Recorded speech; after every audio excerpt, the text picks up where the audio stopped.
अब भारत के छात्रों को क्या करना चाहिए? भारत के जितने भी छात्र मुझे सुन रहे हैं उनको बस एक ही काम करना है, नजरअंदाज करना। अगर कोई कोचिंग वाला तुम्हारी समस्या को उठा नहीं पा रहा है, वो बड़े प्लेटफॉर्म का प्रयोग तुम्हारी आवाज उठाने में नहीं कर रहा है, डर रहा है कि अगर इनकी आवाज उठाऊंगा तो मेरा प्लेटफॉर्म सरकार की नजरों में आ जाएगा, सरकार मुझे परेशान करेगी, जो कि सच बात है। ऐसे डरपोक लोगों को, ऐसे डरपोक अध्यापकों को अपना गुरु मत बनाइए, ऐसे कोचिंग वालों को नजरअंदाज कर दो। उन लोगों को अपना गुरु बनाओ जो सच में तुम्हारे साथ खड़े थे। मैंने देखा है यूपी पुलिस के पेपर में उत्तर प्रदेश के कई बड़े कोचिंग के संस्थान के अध्यापक जमीन पर बच्चों के साथ खड़े थे। ऐसे अध्यापकों को मेरा नमन है। यही असली गुरु है जो तुम्हारे मुसीबत में तुम्हारे साथ खड़े हैं। ऐसे लोगों का सम्मान करो, ऐसे लोगों को फॉलो करो। बहरूपियों के, बहरूपीय टीचरों को नहीं मानना है। अगर आप उनको मानोगे तो इसी तरह तुम्हारी जिंदगी बर्बाद होती।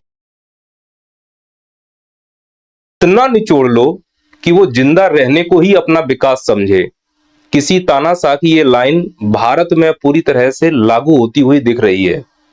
भारत की ये जनता, चाहे वो छात्र हो, युवा हो, महिला हो, इतनी प्रताड़ित हो चुकी है कि अब अगर कोई सरकार ऐसे निर्णय भी लेती है जिसमें सरकार पूरी तरह से विफल थी, सरकार उस विफलता को ऐसे प्रदर्शित करती है कि देखो ये तुम्हारे भले के लिए ही कर रहे हैं।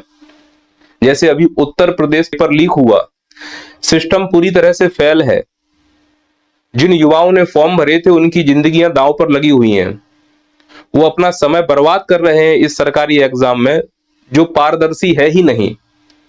बैक डोर से एंट्री हो रही है लोगों की। 15-15 लाख रुपए दो और उत्तर प्रदेश पुलिस की वर्दी ले लो। और जब पेपर लीक हुआ तो पहले तो सरकार मानने को तैयार ही नहीं है कि पेपर लीक हुआ है। पुलिस विभाग मानने को तैयार नहीं है कि पेपर लीक हुआ है।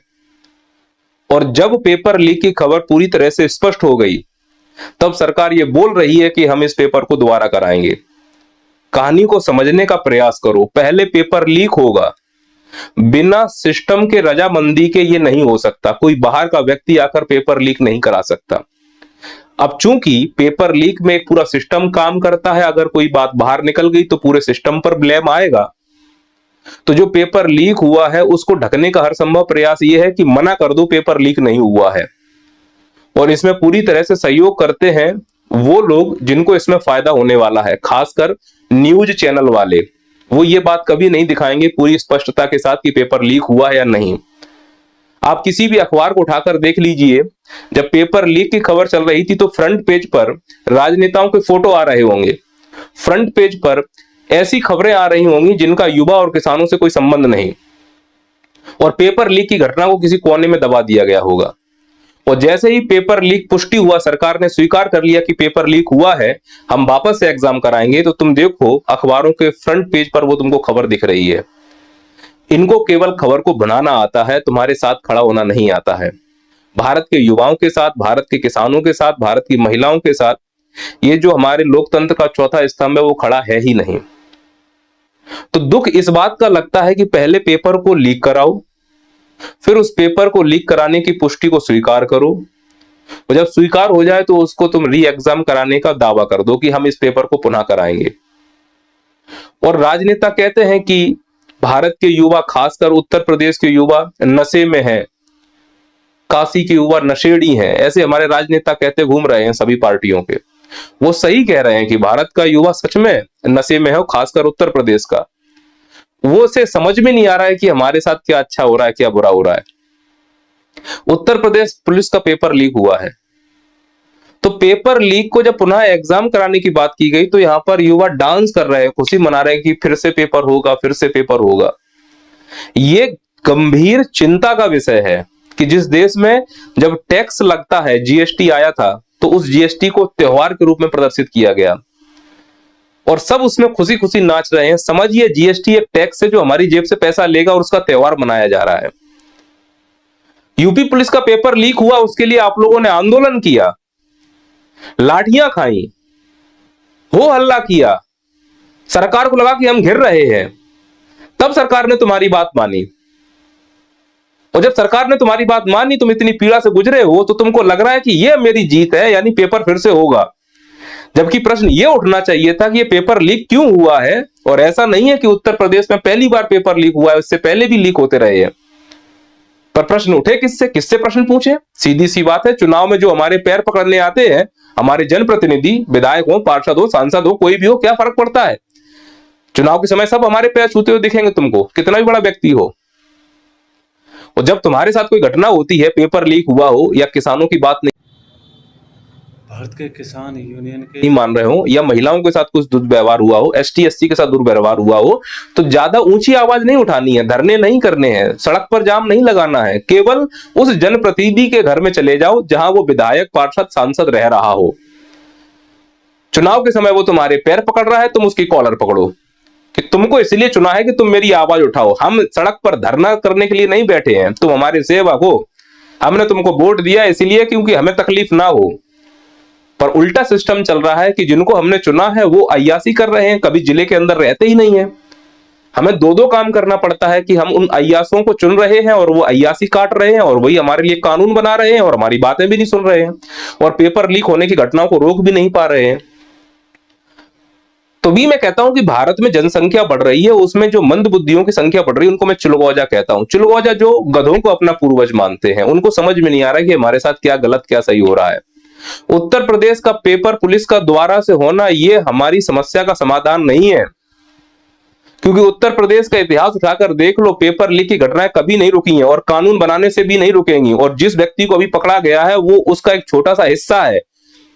जो भी पेपर लीक की घटनाएं होती हैं वो सिस्टम के जाने बिना नहीं हो सकती, उसका हिस्सा किसी ना किसी के पास जाता होगा, लेकिन कलई खुलेगी तो सब सामने आएंगे। अरे जिनके ऊपर सामने प्रत्यक्ष आरोप लग रहे हैं उनका कोई कुछ नहीं कर पा रहा है इस सिस्टम में, तो जो सामने आई नहीं उनका तुम क्या बिगाड़ लोगे? उत्तर प्रदेश में देख लो, पेपर घटनाएं मायावती की सरकार में हुई है, सपा की सरकार में हुई है, बीजेपी की सरकार में हुई है। 2017 में इंस्पेक्टर की भर्ती हुई थी, पेपर लीक हो गया। क्या कर लिया हमने? तो जो योग्य व्यक्ति थे वो बाहर रह गए, जो गरीब व्यक्ति था वो बाहर रह गया, मजदूर का बेटा बाहर रह गया, अय्यासों का बेटा अंदर चला गया। तो पढ़ने वालों का मनोबल टूटेगा और पढ़ाने वालों का भी मनोबल टूटेगा। फिर से पेपर हुआ 2018 में, यूपीपीसीएल, यूपीएसएससी, ट्रिपल एससी का पेपर लीक हो गया। फिर बच्चे जहर पी गए, घूट पी गए। फिर 2018 में ट्यूबवेल ड्राइवर टेस्ट हुआ, पेपर लीक हो गया। 2021 में यूपी टेट की परीक्षा हुई, पेपर लीक हो गया। 2021 में यूपी पीटी की परीक्षा हुई, पेपर लीक हो गया। 2024 में आरओ यारो का पेपर हुआ, पेपर लीक हो गया। और उत्तर प्रदेश का फिर से पेपर लीक हो गया। समस्या को समझना है कि क्षणिक आकर हमको आश्वासन दे दिया जाता है, हमारे साथ खिलवाड़ किया जा रहा है और हम उसको भांप रहे हैं, उस चीज को समझ रहे हैं। अब दोबारा परीक्षा को लेकर तैयारी हो रही है, सरकार इसमें पूरी तरह से लगी हुई है। तो सर इसमें निष्कर्ष क्या निकालना चाह रहे हो? अच्छी बात है, दोबारा पेपर हो रहा है, बच्चों से बोलूंगा अच्छे से तैयारी करो, लेकिन मैं यहाँ पे कुछ बातें बोलना चाह रहा हूं। छात्रों को क्या करना चाहिए? अब मैं चाहता हूं, छात्रों से निवेदन करना चाह रहा हूं कि छात्रों को अब नजरअंदाज करने की पॉलिसी अपनानी चाहिए। जितने भी छात्र मुझे सुन रहे हैं, अब मैं आपसे निवेदन करूंगा कि आप नजरअंदाज करना शुरू कर दें। आपको आपके अधिकार तब मिलेंगे जब आप लोगों को, चीजों को नजरअंदाज करना शुरू करें। किनको नजरअंदाज करना है? सबसे पहले ऐसे कोचिंग वालों को जो तुम्हारी मुसीबत के समय तुम्हारे साथ खड़े ही नहीं होते, ऐसे कोचिंग वालों को पहले नजरअंदाज करो। बड़े बड़े नाम हो गए हैं, बड़े बड़े प्लेटफॉर्म बना लिए हैं। जब आप लोग मुसीबत में होते हो, जब आप लोग धरना कर रहे होते हो, चाहे वो आरआरबी, एएलपी की भर्ती के लिए धरना हो, तुम्हारी पोस्ट की वैकेंसी बढ़ाने की बात हो, किसी भी बड़े प्लेटफॉर्म ने दम से तुम्हारी बात उठाई नहीं। और जो तुम्हारे दम से बात उठा रहा है, समझ लेना वही तुम्हारा असली गुरु है। उसके पास जाओ और उससे शिक्षा ग्रहण करो, वो तुम्हारा भला चाह रहा है। फिर वो चाहे एमपीपीएससी पेपर लीक हो, राजस्थान में पेपर लीक हो, मध्य प्रदेश में पटवारी घोटाला हो, जो भी आवाज उठा रहा है, जैसे अभी उत्तर प्रदेश पुलिस के लिए आवाज उठाई है जिन जिन अध्यापकों ने, वो जमीन पर आए हैं तुम्हारे लिए, वो धरने पर बैठे हैं तुम्हारे साथ, उनको सरकार ने जेल में डालने का भी दिया है और सरकार ने कहा है कि अगर तुम बच्चों के साथ आओगे तो इसके जिम्मेदार तुम होगे। फिर भी ऐसे शिक्षकों को मैं नमन करता हूं जो यूपी के बच्चों के साथ ग्राउंड पर काम कर रहे थे। ऐसे गुरुओं को कभी साथ मत छोड़ना, समझ जाना वो आपका सच में भला चाहते हैं। क्योंकि उन गुरुओं की भी आजीविका है, तो आपसे वो इतनी भी फीस नहीं वसूलेंगे कि आप अफोर्ड ना कर पाओ। 400, 500, 300, 800 रुपए ऐसे पढ़ा रहे हैं सभी लोग, तो उनका भी घर का खर्च चल रहा है और वो आपके लिए भी शिक्षा का काम कर रहे हैं। और सबसे बड़ी बात है, वो आपके मुसीबत में खड़े हैं। अपने सच्चे गुरुओं को कभी मत छोड़ना। और मैंने देखा है कई यूपी के ऐसे टीचर हैं जिन्होंने सच में बच्चों का साथ दिया है, उन सभी अध्यापकों को मेरा नमन है। और किसको नजरअंदाज करना है? न्यूज चैनल को, ऐसे अखबार जो तुम्हारी बातों को उस समय नहीं उठा रहे हैं जब उठाना चाहिए, और ऐसे न्यूज चैनल जो तुम्हारी बातों को उठा सकते थे नहीं उठा पाए, या ऐसे कोई मोटिवेशनल स्पीकर जो केवल तुमको मनोबल देने के लिए खड़े होते हैं, जब तुम्हारी जरूरत पड़े तो वो तुम्हारी आवाज ना उठाएं, ऐसे लोगों को नजरअंदाज करना शुरू कर दो। और तीसरा, उस जनप्रतिनिधि को, विधायक को, पार्षद को, सांसद को जो सिर्फ चुनाव के समय, वोट मांगने के समय तुम्हारे दरवाजे पर तुम्हारे पैर छूने आता है, नजरअंदाज कर दो ऐसे लोगों को। जब आप ये नजरअंदाज करने की कला सीख जाएंगे तो आप यकीन मानो आपको इस प्रकार से धरने करने की जरूरत नहीं पड़ेगी, इस प्रकार से आवाज उठाने की जरूरत नहीं पड़ेगी, लाठियां खाने की जरूरत नहीं पड़ेगी, बार बार वैकेंसी बढ़ाने की मांग नहीं करनी पड़ेगी, टाइम से रिजल्ट देने की मांग नहीं करनी पड़ेगी, इस प्रकार से पेपर लीक होने का डर नहीं रहेगा। पर हम लोग ऐसा करते नहीं है, नहीं करेंगे तो उसका परिणाम ऐसे ही भुगतना पड़ेगा। जिस प्रकार से इतने पेपर लीक होने की घटनाएं हो रही हैं, आपने लिस्ट तो देख ही ली है उत्तर प्रदेश में, ये तो केवल उत्तर प्रदेश की एक घटना है, मैं तो सभी राज्यों के लिए बोल रहा हूं, कोई भी राज्य या कोई राजनीतिक पार्टी इससे छुपी हुई नहीं है, फिर वो चाहे कांग्रेस हो, बीजेपी हो, आम आदमी हो, सपा हो, बसपा हो, सभी एक ही मिली भगत है, सबके जड़ में भ्रष्टाचार है, बस ऊपर से अच्छाई का चोला ओढ़कर बैठे हैं। जिस दिन हमें समझ में आ जाएगा कि इन राजनीतिक पार्टियों का काम केवल युवाओं, किसानों, महिलाओं और ST SC जनजातियों या किसी भी समाज का सिर्फ शोषण करना, कुल मिला के हम जैसे गरीबों का शोषण करने के लिए ही ये पैदा हुए हैं, और वो निश्चित तौर पर करते जा रहे हैं, और उसका प्रत्यक्ष प्रमाण सभी जगह देखने को मिल रहा है। मोदी जी छत्तीसगढ़ में जाकर बोलते हैं कि छत्तीसगढ़ में PSC में घोटाला हुआ है, और मोदी जी उत्तर प्रदेश में जब छात्रों को संबोधन कर रहे होते हैं, उसी समय उत्तर प्रदेश में छात्र आंदोलन कर रहे होते हैं, तब वो नहीं बोलते हैं कि उत्तर प्रदेश में पेपर लीक हुआ है। आप वहां के सांसद थे, आपको बोलना चाहिए, एक सांसद के रूप में आवाज उठाइए, प्रधानमंत्री के रूप में आवाज उठाइए। प्रधानमंत्री पूरे देश का होता है, सभी राज्य उसके नजरों में बराबर होते हैं, तो एक तरफा जब बोलोगे तो फिर चीजें डिस्टर्ब भी करती है ना, फिर भरोसा उठने लगता है, फिर ऐसा लगता है कि नहीं, पक्षपात तो हो रहा है। अच्छा, सरकार को क्या करना चाहिए? मैं चाहता हूं कि पारदर्शिता लाई जाए, जो भी प्रक्रिया हो रही है उसमें पूरी तरह से पारदर्शी हो। अब जैसे UP से पुलिस में पारदर्शिता नहीं, जिसकी वजह से घोटाला हो रहा है, MP PSC में या कहीं भी आप मेंस की कॉपी चेक होती हैं, उन मेंस की कॉपी को बाहर नहीं लाया जाता, पारदर्शिता नहीं है। पहला काम पारदर्शिता करना है।